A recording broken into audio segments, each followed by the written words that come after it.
কোনো ব্যক্তি যখন মৃত্যুবরণ করে তার লাশ যখন কবরস্থানে নিয়ে যায় তো তার সাথে 3 জিনিস যায়।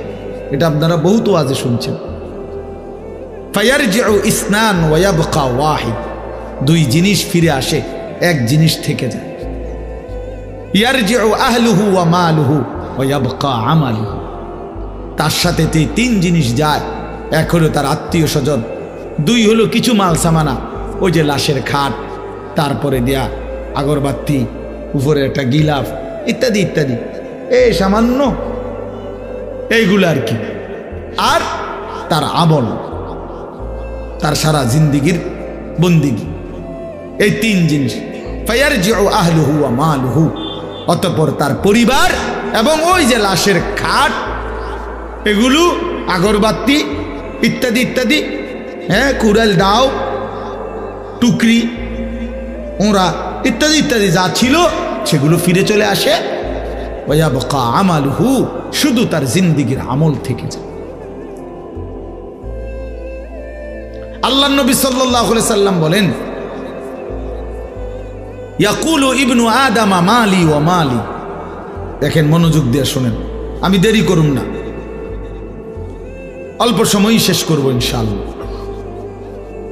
বাস্তবতা হলো আসলে ইঞ্জিনিয়ার ইদ্রিস ভাই সহ আব্দুল মতিন ভাই তারা দাওয়াত তো দিছে সেই রমজানে, সবই ঠিক আছে, কিন্তু আসলে এই পরিমাণ ব্যস্ততা যে আমি আর কুলাইতে পারি না, কোনোভাবেই কুলাইতে পারি না। 10 বছর আগের জিন্দিগি এখন আর নাই। এমনি তো শারীরিকভাবে অনেক দুর্বল, অসুস্থ বোধ করি, আর এই শুধু দৌড়াদৌড়ি দৌড়াদৌড়ি দৌড়াদৌড়ি, চরখির মতো দৌড়, বেশি পেরেশানি থাকে। অসংখ্য কাজের জিম্মাদারি, শুধু ওয়াজ মাহফিল না, আরো বহু কাজের, দিনভর। আজকে সকালে 10টা পর্যন্ত ঘুমাইতে গিয়ে 2 বার উঠতে হয়েছে। 14-15 জন মানুষ আসছে, আরেকবার 5-7 আইয়া ঘুম থেকে উঠায় ফেলে, কত জাতের ডিস্টার্ব। তো এই জন্য বললাম, আসলে ইচ্ছা তো ছিল আরো আগেই আসা, তো এই সুযোগ হয় না। আল্লাহ তো বাপ, এই জন্য বললাম, আল্লাহ নবী সাল্লাল্লাহু আলাইহি ওয়াসাল্লাম বলেন, বনি আদম কেবল বলে মালি ও মালি, আমার মাল আমার, এই যে 10 শতক আমার, এই যে সিনজিটা এটা আমার, হুজুর এই বাজারের এই বিটিটা এটা আল্লাহর রহমতে আমার, খাওয়াটা ইটি দিয়ে যে 2000 ইট এনে রাখছি হুজুর, এটি আমার। 30 বস্তা সিমেন্ট আনছি আমার, এই বদনাইটা এটা আমার, লোডা আমার। আল্লাহ বলে, হায় বান্দা, বনি আদম নবী বলে, শুধু বলে আমার মাল আমার মাল আমার মাল। ওয়া হাল্লাকা ইবনা আদম মিন মালিক। এরপরে নবী সাল্লাল্লাহু আলাইহি ওয়াসাল্লাম নিজেই বলেন, হে বনি আদম, কোথায় তোমার মাল? তোমার মাল কোথায়? যদি এগুলো তোমারই মাল হয়, নিচ্ছ না কেন এগুলো? এই কবরে যে যাচ্ছ, ওই 10 শতক নিতা না, তোমার না বলে? সোফা এগুলো কই রেখে যাচ্ছ, তোমার না বলে? এগুলো নিচ্ছ না কেন? তোমার মাল নিচ্ছ না কেন? তোমার না এগুলো? ওয়া হাল্লাকা ইবনা আদম মিন মালিক, কোথায় তোমার মাল বনি আদম? নবীজি সাল্লাল্লাহু আলাইহি সাল্লাম বলেন, তোমার মাল কেবল 3টা। কয়টা? 3টা তোমার। 1 মা আকালতা ফা আফনাইতা, যা তুমি সরাসরি খাইছো এটা তোমার। আও লাবিস্তা ফা আবলাইতা, যেটা তুমি নিজে গায়ে দিছো এটা তোমার। আও তাসাদদাকতা ফা আমদাইতা, আর যেটা আল্লাহর রাস্তায় সাদকা করছো, দান করছো, আখিরাতে পৌঁছে গেছে, সেটা তোমার। ওমা সিওয়া যালিকা, আর এটা বাদ দিয়ে বাকি সব ফাজাহিবুন, তোমার থেকে চলে যাবে। ওয়া তারিকুহু লিন্নাস, মানুষের জন্যই রেখে যাবে, মানুষের জন্যই রেখে যাবে। প্রিয় ভাই আমার, বাপ আমার, বন্ধু আমার, ফিকির করে, জিন্দিগির ফিকির করে। রাসূলুল্লাহ সাল্লাল্লাহু আলাইহি ওয়াসাল্লাম বলেন, লাউ আন্না লি ইবনি আদামা ওয়াদিয়াম মিন যাহাবিন লা আহাব্বা আন ইয়াকুনা লাহু ওয়াদিয়ান। বনি আদমকে যদি একটি পাহাড় স্বর্ণ দেওয়া হয়, সে 2টি পাহাড় চাই, আবার দিলে আবার চাই। লা ইয়ামলা আফাহু ইল্লা তুরাব, এরপরে নবী সাল্লাল্লাহু আলাইহি সাল্লাম বলেন, বনি আদমের মুখ ভরবে না কবরের মাটি মারা পর্যন্ত। যেদিন তার কবরের মাটি মারবে তার মুখে, তার শরীরে মানে কবরে রাখবে, উপরে মাটি ফেলবে, সেদিনই একমাত্র তার মুখ ভরবে, পেট ভরবে, এর আগ পর্যন্ত। আশ্চর্য কথা মামুন ভাই শুনেন, এই কথাইটা যে এখন বললাম, যে নবী সাল্লাল্লাহু আলাইহি সাল্লাম বললেন যে বনি আদমকে একটি পাহাড় স্মরণ দিলে সে 2টি পাহাড় চাইবে, তার মুখ ভরবে না কবরের মাটি ছাড়া। এই কথাইটা হাদিস। এটা কি বলেন না? কি? হযরত উবাই ইবনে কাব রাদিয়াল্লাহু তাআলা আনহু, একজন সাহাবীর নাম, অনেক বড় সাহাবী, সাহাবীদের মধ্যে সবচেয়ে সুন্দর কোরআন শরীফ পড়তেন যিনি, সাইয়্যিদুল কুররা উবাই ইবনে কাব রাদিয়াল্লাহু তাআলা আনহু। তাফসিরে কুরতুবিতে আছে, অন্যান্য তাফসিরও আছে। উনি বলেন, এই সাহাবী বলতেছেন, এই হাদিস এইটা নবীজি সাল্লাল্লাহু আলাইহি সাল্লাম আমাদেরকে এতবার বলছে, এত বেশি বলছে, দুনিয়া ছাড়তাম আখিরাতের কথা মনে করাইতে গিয়া এই কথাইটা নবী এত বেশি বলছে, কুন্না নারা হাদা মিনাল কোরআন, আমরা মনে মনে ভাবতাম এটা কোরআনেরই আয়াত। বুঝেন নাই কথা? এত বেশিবার নবী বলছে যে আমরা মনে করতাম এটা কি কোরআন শরীফের আয়াত। নবীজি এত বেশিবার চাইছে উম্মত যেন দুনিয়া ছাড়ে আখিরাত ধরে, আখিরাত ধরে। এজন্য বাবা, আমরা ওলামায়ে কেরামও আপনাদেরকে লক্ষ কোটিবার এই কথাগুলো বলি। আমি বলি, আর আমার আগের জন বলে, আর আগের জন বলে, আপনার মসজিদের ইমাম সাহেব বলে, আর মহল্লার হুজুর বলে, যেই বলুক, কথা কিন্তু এটাই, দুনিয়া ছাড়ো আখিরাত ধরো। দুনিয়ার লোভ কমাও, আখিরাতের আগ্রহ বাড়াও। রাসূলুল্লাহ সাল্লাল্লাহু আলাইহি সাল্লাম বলেছেন, ইয়া ইবনা আদম কুনু আবনা আল আখিরা, হে বনি আদম আখিরাতের সন্তান হও, ওয়ালা তাকুনু মিন আবনাইদ দুনিয়া, দুনিয়ার সন্তান হইও না। তোমারে যেন কেউ দুনিয়াদার না বলে, তোমারে যেন দিনদার বলে, তোমারে যেন দিনদার বলে। হায় ভাইয়া, এর চাইতে বড় দুর্ভাগ্য কি যে আপনার পিছনে আপনারে সুদখোর বলে? এর চাইতে বড় লানত, অভিশপ্ত জীবন আর কি, যে পিছনে লোকে কিস্তিখোর বলে, হারামখোর বলে, জুয়ারি বলে, মদখোর বলে, নেশাখোর বলে, বাবাখোর বলে, ফুট্টাখোর বলে, ইয়াবাখোর বলে। হায় হায় হায় যুবক, তোমার জীবনের লাভ কি যে জীবন তোমাকে মানুষ মনে করে দুশ্চরিত্র, নামাজ পড়ে না, বেনামাজি, যে নারীকে বেহায়া বলে, বেপর্দা বলে মানুষ, তার জীবনের আর অর্জন কি? তার জীবনের আর কি অর্জন? ভাত খাই, হে বেটা ভাত খায়, যে মানুষ জিড়াইছে দেখো আমার খানা তো ঠিক আছে, খানা তো বেটা কুত্তাও খায়, কুকুরেরও তো খানা ঠিক আছে, তো কি কুকুরেও তো বেটা পেশাব পায়খানা করে, বেটা কুকুরেও তো বেটা ঘুম যায়, কুকুরেরও তো যৌন চাহিদা পূরণ হয়, কুকুরেরও তো বাচ্চা কাচ্চা হয় না? তো তো কি সেটা না? খানা তো ঠিক আছে, মানুষে কিতা কয় আমি তান চিন্তা করে লাভ কে? ঠিকই তো আছে, জানোয়ারের আখলাক, যে যদি ইনসানের আখলাক থাকতো সে তো বুঝতো এটা, তার ভিতরে তো হাইওয়ানের আখলাক, জন্তু জানোয়ারের আখলাক। এজন্য সে মনে করে আমি নামাজ না পড়লে লোকে কি বলে তা আমি মনে করবো কি? আত্মসম্মান কম, আত্মমর্যাদা কম, গায়রত কম, গায়রত কম। যে নারী বেপর্দা সে বুঝে, সে কসম আল্লাহ, সে বুঝে যে তারে দেখা রাস্তার দুই পাশের পুরুষ যেই দেখে বেপর্দা নারী মেয়ে, তারে দেখে কি মনে করে, তারা মন্তব্য, তাগর ভিতরে কি কল্পনা হয়, এই অপদার্থ, এই অসভ্য, এই নির্লজ্জ নারী সেইটা বোঝে ঠিকই। হে বোঝে না? 100 বোঝে, কিন্তু তার যে আখলাক নাই, চরিত্র নাই, অসভ্য যে, এই কারণে তার হায়াও নাই। বুড়াই দেহে না জোয়ানে দেহে, এই বুড়ির কোনো লজ্জা নাই। সাইলেই হইলো, পাউডার লাগাইছি এখন একদম সাইলে হইলো, বুড়াই চাক আর জোয়ানে চাক, সাউন্ড লইয়া কথা।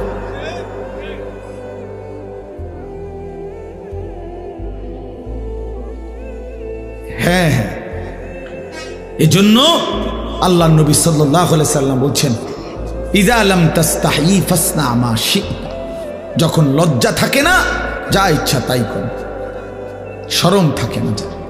প্রিয় বন্ধু আমার, বাপ আমার, এটা বুঝতে শিখেন। আত্মসম্মান, আত্মমর্যাদা, আখিরাতের ফিকির মুসলমানের সবচেয়ে বড় সম্পদ। আখিরাত যে ভুলে গেল, আল্লাহকে ভুলে গেল, কবরকে ভুলে গেল, মৃত্যু পরবর্তী জিন্দেগিকে ভুলে গেল, ভাইয়া, তো সে আর জীবনে মুসলমান কি হলো? মুসলমান কি হলো? বিশ্বাস করেন, কত কিছুরই বিশ্বাস করতে বলছে আল্লাহ, কিন্তু কোরআন শরীফের দুইটা বিশ্বাস আল্লাহ বারবার বলছে। একটা হলো মান আমানা বিল্লাহ ওয়াল ইয়াউমিল আখির, আল্লাহর প্রতি ঈমান, আখিরাতের প্রতি ঈমান। এই কথাটা ঘুরে ঘুরে বলছে, বেশিবার বলছে যে বান্দা এই দুই জিনিস ঠিক রাখো, আমি আল্লাহর প্রতি ঈমান ঠিক রাখো, আখিরাতের প্রতি ঈমান ঠিক রাখো। আখিরাতের প্রতি, আখিরাত ভুইল না, আখিরাত ভুইল না। আখিরাত ভুলে গেলে মুসলমান থাকে না, আখিরাত ভুলে গেলে জীবনের অর্থ থাকে না, আখিরাত ভুলে গেলে আর মানুষ থাকে না, তার জীবন হাইওয়ান, জন্তু জানোয়ারের জীবন। চোর কেন চুরি করে? আখিরাত ভুলে গেছে। ডাকাত কেন ডাকাতি করে? আখিরাত ভুলে গেছে। সুদখোর কেন হারাম খায়? আখিরাত ভুলে গেছে। জিনাখোর, ব্যভিচারী, অসভ্য সে কেন নারীর সাথে বেহায়াপনা করে? আখিরাত ভুলে গেছে। বেপর্দা নারী কেন নিজের রূপ যৌবন ফেরি করে? আখিরাত ভুলে গেছে। প্রত্যেক নাফরমান কেন পাপ করে? আমি করি আর আপনি করেন, আখিরাত ভুলে গেছে। পরকাল ভুলে গেছে, কবর ভুলে গেছে। আলহাকুমুত তাকাসুর হাত্তা জুরতুমুল মাকাবির। আল্লাহ বলেন, আহা বান্দা, দুনিয়া বাড়ানোর নেশায় আখিরাত ভুলে গেল। এই ভুলতে ভুলতে একদিন মনে রেখো কবরেই পৌঁছে যাবে। একদিন ঠিকই কবরে চলে আসবে। কাল্লা সাউফা তা'লামুন, অবশ্যই বান্দা আমি তখন তোমাকে জানাবো, বুঝাবো কবরে আইনা আমার নাফরমানের শাস্তি কি। বাটফারি কবরের প্রথম ঘন্টায় উঠাই দেব, টের পাইবা। আল্লাহ নবী সাল্লাল্লাহু আলাইহি সাল্লাম বলেন, নাফরমানের কবরে আল্লাহর পক্ষ থেকে একজন ফেরেশতা আসবে, ইউকাইয়াদু লাহু মালাকুন, একজন ফেরেশতা দেওয়া হবে। সেই ফেরেশতা তিনটা গুণ ফেরেশতা। এক, আমা ওয়া আসাম্মু ওয়া আবকাম, এই ফেরেশতা হলো অন্ধ, বোবা, বধির ফেরেশতা। এটা কানেও শুনে না, চোখেও দেখে না, জবানেও উচ্চারণ করতে জানে না। আল্লাহ নবী সাল্লাল্লাহু আলাইহি সাল্লাম বলেন, ফায়ুদরাবু লাহু বিমিতরাকাতিম মিন হাদিদ, এই ফেরেশতা ওই নাফরমানকে কবরের মধ্যে লোহার গুর্জ, লোহার হাতুড়ি দিয়ে আঘাত করবে। দরবাতান বাইনা উযুনাইহি, দুই কান বরাবর মাঝখানে এক একটা বাড়ি মারবে। ফায়াসিহু সাইহাতান, অতঃপর বেঈমান চিৎকার মারবে। ইয়াসমাউহা মান ইয়ালিহি ইল্লা সাকালাইন, মানুষ এবং জিন ব্যতীত আল্লাহর সমস্ত সৃষ্টি এই নাফরমানের চিৎকার শুনতে পাবে। আল্লাহ নবী সাল্লাল্লাহু আলাইহি ওয়াসাল্লাম, আল্লাহ আমাকে হেফাজত করে। প্রিয় বন্ধু আমার, বাপ আমার, হায়াত কাজে লাগান। চাচারা, বয়স্ক বাবারা, নওজোয়ান ছেলেরা, পর্দার আড়ালের মা বোনরা, খামখেয়ালি করেন, খামখেয়ালি করেন। প্রত্যেক গুনাহ জুলুম, আর কোন জালেম টিকে না। একলা জুলুম করলেও টিকে না, সবারে লইয়া জুলুম করলেও। ঘরে জুলুম করলেও তার পতন, রাষ্ট্রে জুলুম করলেও তার পতন। হিসাব বুঝছেন নামনে? ব্যক্তিগত জুলুম করলেও হের পতন, একেবারে সবারই লইয়া জুলুম করলেও কি পতন। সময়ের ব্যবধান, পতন অনিবার্য, ধ্বংস অনিবার্য। 950 বছরেও নূহ আলাইহিস সালামের কওম ওই জালেমদের পতন হয়েছে। 950 বছর অপেক্ষা করতে হয়েছে। আমি খামখেয়ালি 950 বছর পর্যন্ত অহংকার করে গেছে, জুলুম করেছে, আল্লাহর নাফরমানি করছে একটি জাতি। তারপরে আল্লাহ তাআলা একদিন ধ্বংস করছে। বিষয়টা ভাবেন তো, বিষয়টা ভাবে। হ্যাঁ, এজন্য সবার জন্য এটা সবক। জুলুমের পতন অনিবার্য, নাফরমানের পতন অনিবার্য। সময়ের ব্যবধান 950 বছর হোক, 54 বছর হোক, 16 বছর হোক, পতন অনিবার্য, কোনো সন্দেহ। পতন অনিবার্য, এটাই সত্য, এটাই বাস্তব। আপনার গাত লাগুক নলে আমার গাত লাগুক, ফিডে লাগুক নলে সামরাত লাগুক নলে আড্ডিত লাগুক, কিন্তু এটাই সত্য। এজন্য দুনিয়া নিয়ে অহংকার করতে নাই, অহংকার ওলামায়ে কেরামকে বিদ্রুপ করতো এরকম বহু জালেম এখন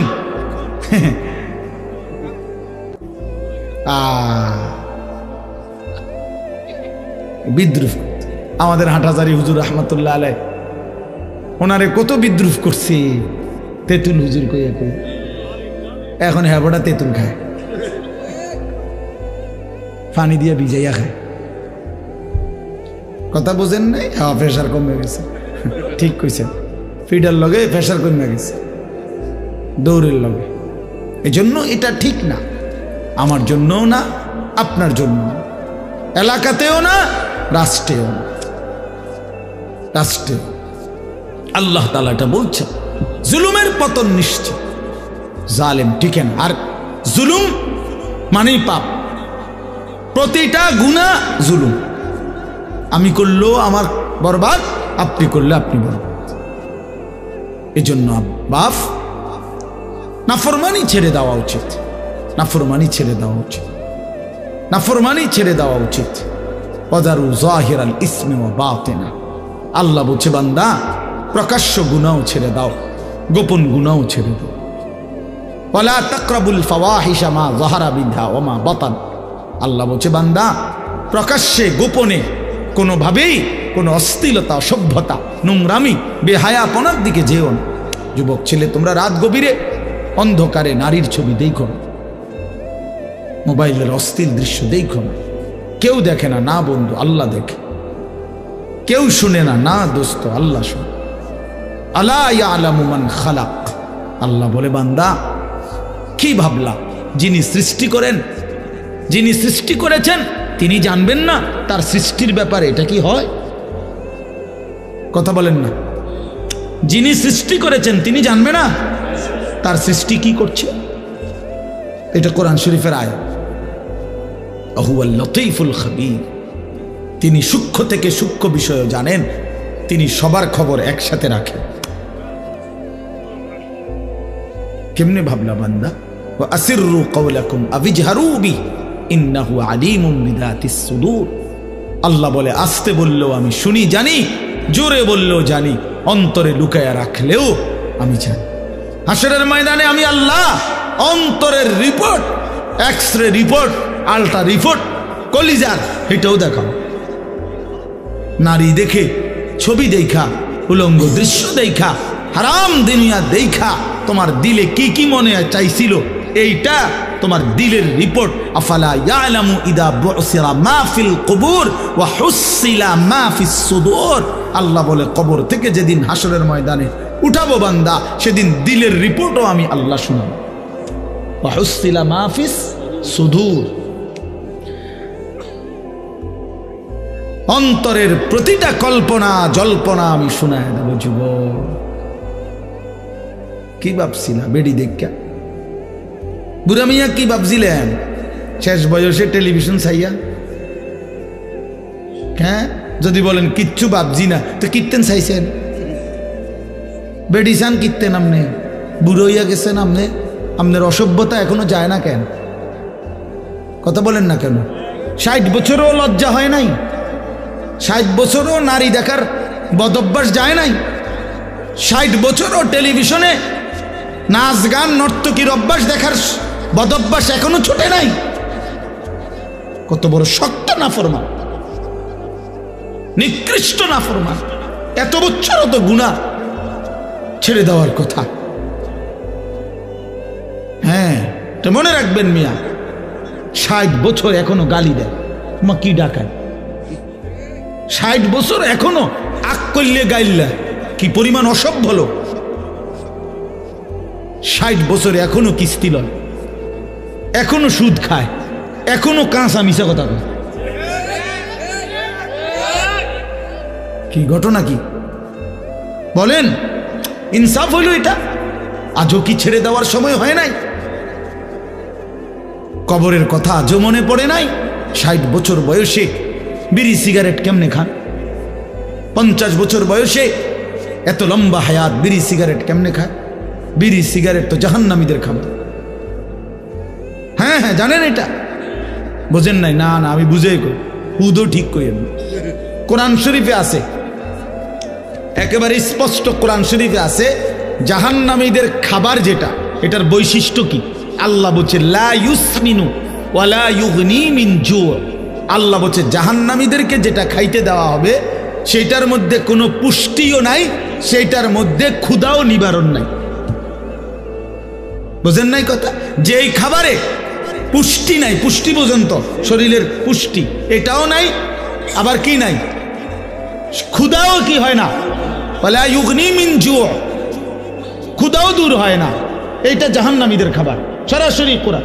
তুসকা মিন আইনিন আনিয়া লাইসা লাহুম তাআমুন ইল্লা মিন দারি' লা ইউসমিনু ওয়ালা ইউগনি মিন জু। এই আয়াত হাল আতাকা হাদিসুল গাশিয়া সূরাত। তো এখন এই বিড়ি সিগারেটের ব্যাপারে একজন ডাক্তাররে জিজ্ঞাসা, যেই কোন পৃথিবীর ডাক্তার বলবে এটার মধ্যে পুষ্টিও নাই, ক্ষুধাও নিবারণ নাই, তাই তো জাহান্নামীদের খাবার। এটা কাদের খাবার বলেন? আমি একবার এক মাহফিলে বলার পরে এক বয়স্ক লোক মাহফিলের ভিতরে আজকে বিড়ির দাম শেষ, একটা ডাইরেক্ট মাহফিলে বিড়ির দাম শেষ। আল্লাহ আমাদেরকে মাফ করে দেন। আমার বাবা, রাগ হইয়েন না, আপনারা আমার মুসল্লি, আপনারা আমার মহব্বতের মানুষ, ছেড়ে দেন বাবা। এটা খুব ফালতু একটা অভ্যাস, একেবারে রুচিহীন মানুষের কাজ। দুর্গন্ধ, দুর্গন্ধ কোন সুস্থ স্বাভাবিক মানুষের কাছে দুর্গন্ধ প্রিয় হইতে পারে না। বোঝেন নাই মিজান ভাই? এটা একটা সাংঘাতিক বিষয়। বিড়ি সিগারেট দুর্গন্ধ, পেশাব পায়খানা কেউ না খেলে সুন্দর 2 মিনিট ধরে টানতেছে, আয় হায়। আপনার তো কুমিল্লা টাওয়ারে দেখান দরকার, ডাক্তার দেখান। তাহলে দুর্গন্ধ কোনো মানুষের কি হইতে পারে না, প্রিয় হইতে পারে না। তাহলে বিড়ি সিগারেট দুর্গন্ধ কিনা বলেন না কেন? তো তাইলে এইটা আপনার প্রিয় হয় কেমনে? এইটা আপনার নাকে মুখে বাইর হয় কেমনে? আগুন কোনো মানুষের প্রিয় হয় কেমনে? আগুন কিভাবে প্রিয় হইতে পারে কোন ইমানদারের কাছে, মুসলমানের কাছে? কথা বলেন। নাউযুবিল্লাহ। রাসূলুল্লাহ সাল্লাল্লাহু আলাইহি সাল্লাম আজীবন মৃত্যু পর্যন্ত নবীজি সাল্লাল্লাহু আলাইহি সাল্লাম চির সুগন্ধিময় ছিলেন। 1 সেকেন্ডের জন্য 1 জাররা দুর্গন্ধ নবী পছন্দ করতেন না। হাদিসের মধ্যে আছে নবী সাল্লাল্লাহু আলাইহি সাল্লাম বলেন, এই পৃথিবীতে 3টি জিনিস আমার সবচেয়ে প্রিয়, তার মধ্যে 1 নাম্বার হলো সুগন্ধি, আতিব।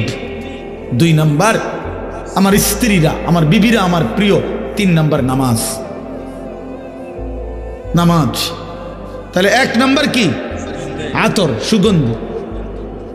তো যিনি হাঁটলে পরবর্তী মানুষ বুঝতেন এখান দিয়েই রসুল আরবি গেছেন, কারণ ওই জায়গাটা মেশকের ঘ্রাণে সুগন্ধি হয়েছে। তো যিনি একটু পেঁয়াজের গন্ধ, রসুনের গন্ধ পছন্দ করতেন না, বলে দিছেন পেঁয়াজ রসুন কাঁচা খেলে আমাদের মসজিদে, আমাদের মজলিসে আইসো না, কারণ এতে করে ইমানদারেরও কষ্ট হয়, আল্লাহর ফেরেশতারও কষ্ট হয়। কথা বলে রাসূলুল্লাহ সাল্লাল্লাহু আলাইহি ওয়াসাল্লাম জীবনে একবার মসজিদে নববীতে কারো গায়ের থেকে জুমার দিন ঘামের গন্ধ নাকে লাগছে, নবীজি বলে দিছে গুসলুল জুমআতে ওয়াজিবুন আলা কুল্লি মুহতালিম, প্রতিটা প্রাপ্তবয়স্ক ব্যক্তির উপরে জুমার দিন গোসল করা বাধ্যতামূলক। যিনি এতটা সুগন্ধি পছন্দ করতেন, দুর্গন্ধ মোটেই সইতেন না, এই বিড়িওয়ালা মুখ নিয়া এই বেড়া এই রসুলের সামনে হাসরের ময়দানে সুপারিশের জন্য কেমনে দাঁড়াবে? কথা বলেন না, বলেন কেমনে দাঁড়ান, কেমনে দাঁড়ান, কিভাবে দাঁড়াবে? ওলামায়ে কেরাম থেকে জিজ্ঞাসা করে নেবেন, মুফতি সাহেব থেকে। তাইলে এই জন্য বললাম এটা জরুরি বিষয় বাবা, ছেড়ে দেওয়া দরকার। আল্লাহ আমাদেরকে বুঝ দান করে। আপনি ওই শুধু এই ফাঁকনা কথা কইল হইতো না, কথাটা তো আসলে ঠিকই কইছে, আমরা এই তো কয় বুঝি তো ভালো লাগে তো কয় ফারি না, এসব বাটফারি কথা কইল হইতো না, এগুলো তো সিটারি কথা, ওটা ফারে না, বাতের থালা খাইতে আরে মাশাআল্লাহ, আল্লাহর কথা মানতে আরে না হবে না খানা।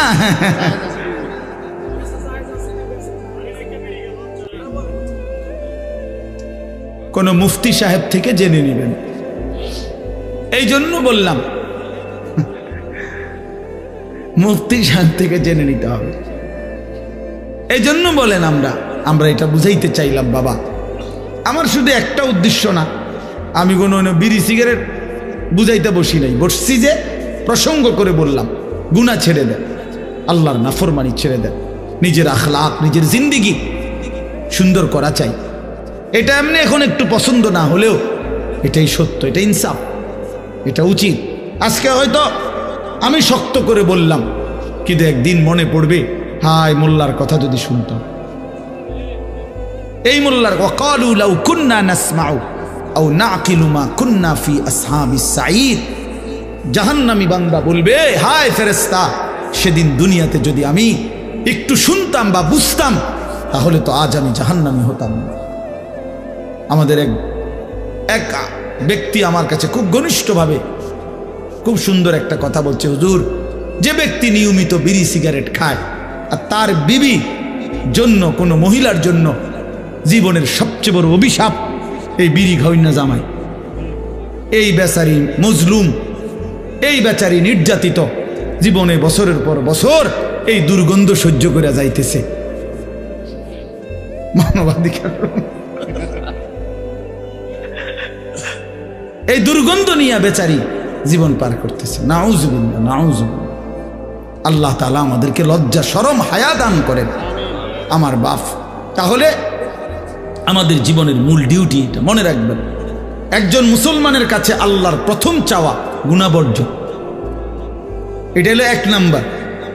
তো বলে নেক আমল, এই গুনাহ যে বর্জন করে আল্লাহর কসম অটোমেটিকলি নেক আমল তার দ্বারা হয়েই যায়। যে মিথ্যা বলে না তো বাকি কথাটি তো সবই সত্য, বুঝেন নাই মাহমুদ? তো সারছেই। যে গান গায় না, যে নাচ দেখে না, তো সে তার সময় করবে কি? সে আল্লাহর জিকির করবে, এমনিতেই চলে আসবে এটা। যার দিল সাফ, যার দিল গুনাহ থেকে পবিত্র থাকে, তো সে নেক আমল করতেই মজা পায়, আল্লাহকে ডাকতেই মজা পায়। আর আল্লাহ তাআলাও সেই বান্দাকে ডাইকা জবাব দিয়ে মজা পায়। হ্যাঁ, বান্দা যখন আল্লাহকে ডাকে, জিকির করে, আল্লাহর কসম আল্লাহ প্রত্যেক ডাকে আল্লাহ তাআলা সাড়া দেয়, জবাব দেয়। যতবার বান্দা বলে আল্লাহ, ততবার আল্লাহ তাআলা বলে বান্দা বলো লাব্বাইক ইয়া আব্দি, বান্দা আমি হাজির, বলো না বান্দা কি চাও। বান্দা বলে সুবহানাল্লাহ, আল্লাহ বলে আছি তো বান্দা, বলো না।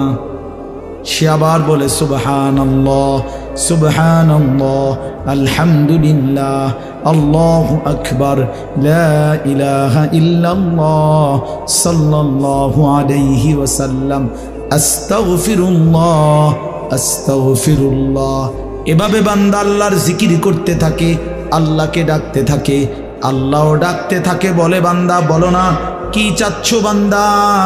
একটা সময় আল্লাহ যখন দেখে বান্দা কিছুই চায় না, কেবল আল্লাহকে ডাকে, আল্লাহ তখন মহব্বত করে ডাক দিয়ে বলে বান্দা আমি বুঝে ফেলেছি তুমি আমারে ডাইকা মজা পাচ্ছ, ঠিক আছে বান্দা তুমি আমারে ডাকতে থাকো, তোমার যা লাগবে আমি আল্লাহ দিতে থাকি।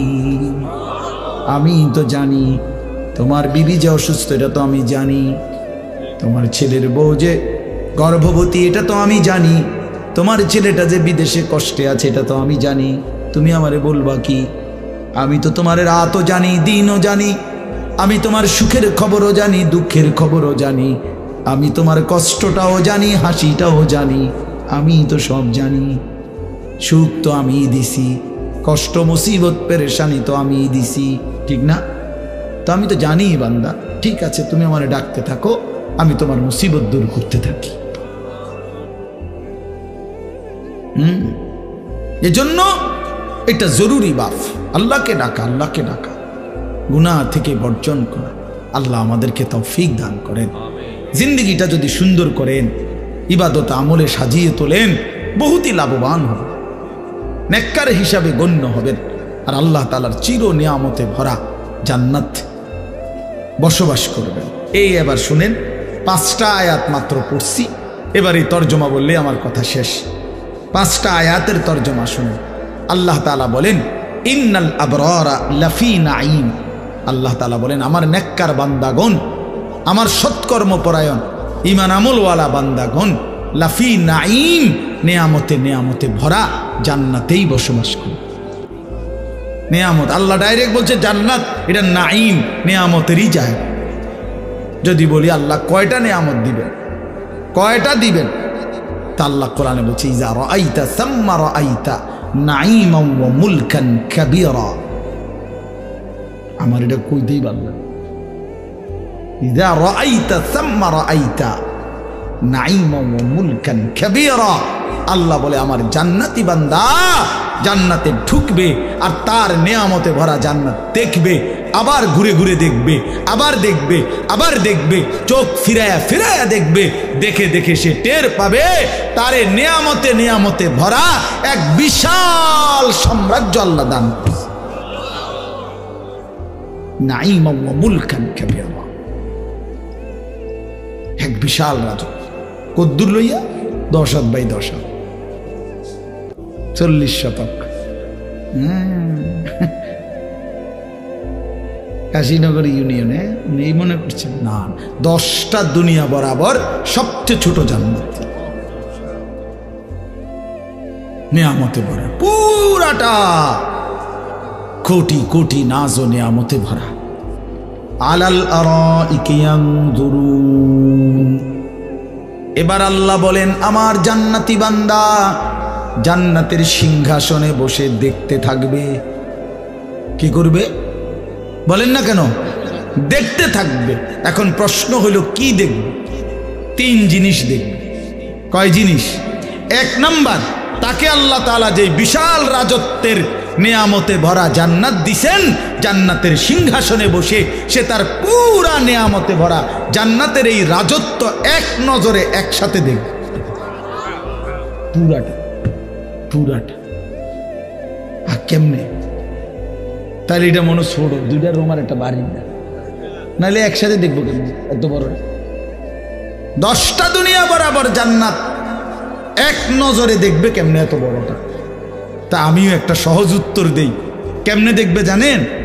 আমনে নিয়ত করেন, দোয়া করেন, আল্লাহ যেন আমারও জান্নাত দেয়, আমনেরও জান্নাত দেয়। তাহলে দুজনে গিয়া আমি আমনেরে বুঝাই কমু, আমনে আমারে বুঝাই।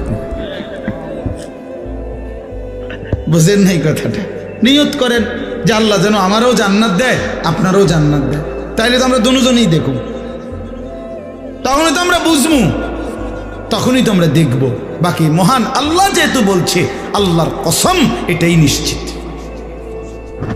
সেটা কিভাবে? তো সেটা আমি দেখবো আমরা গেলে। এই হলো 1। 2 নাম্বার, জাহান্নামীদের আযাবের দৃশ্য জান্নাতি বান্দা জান্নাতের সিংহাসনে বসে সচক্ষে দেখবে। এই পরিচিত মানুষগুলোকে দেখবে। ফাত্তালা ফারাআহু ফি সাওয়াইল জাহিম।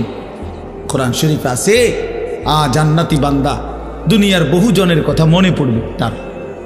হায়, সে তো এমন ছিল, হয়তো আমার এই কইছে, এরকম কথাগুলো। তা আল্লাহ বলবে, অগরে দেখবানি? তো বলবে হ্যাঁ দেখব। তো জান্নাতি বান্দা সিংহাসনে বসে তাকাবে, জাহান্নামীকে দেখবে। তার পরিচিত, আল্লাহর কসম, কোরআন শরীফের আয়াত, পরিচিত নাফরমানকে দেখবে। ফারাআহু ফি সাওয়াইল জাহিম, জাহান্নামের মাঝ বরাবর ভীষণ আগুনের মধ্যে ঢেউ খাচ্ছে।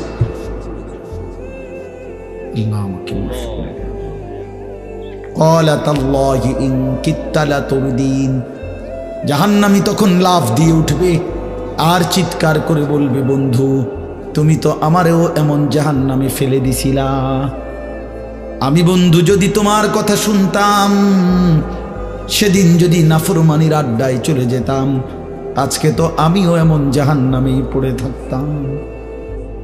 ওয়ালাউলা নি'মাতু রাব্বি লাকুনতু মিনাল মুহদারিন। আমার আল্লাহর দয়া যদি না হতো বন্ধু, তাইলে তো আমিও তোমার সাথে জাহান্নামী হতাম। তাহলে দ্বিতীয় নাম্বার হলো জান্নাতি বান্দা, নেককার বান্দা জান্নাতের সিংহাসনে বসে জাহান্নামীকে দেখবে। 3 নাম্বার, কয়টা বলছি, কয়টা দেখবে? 3 জিনিস দেখবে। 1 নাম্বার কি? নিজের জান্নাত দেখবে। 2 নাম্বার কি? জাহান্নামের আযাবের জাহান্নামীদের দৃশ্য দেখবে। 3 নাম্বার, এটা কইমু, হ্যাঁ এটা অসাধারণ, একটু জিরা না আদান। আল্লাহু আকবার। এটা হলো জান্নাতি বান্দা জান্নাতের সিংহাসনের মধ্যে বসে উপরের দিকে তাকাবে আর মহান আল্লাহ পাক রব্বুল আলামিনকে দেখতে থাকবে। আলাল আরাইকি ইয়ানদুরুন ইলা রাব্বিহি আযজা ওয়া জাল। মহান আল্লাহ পাকের দিকে একবার যখন তাকাবে জান্নাতি, 70,000 বছর এক নজরেই তাকিয়ে থাকবে।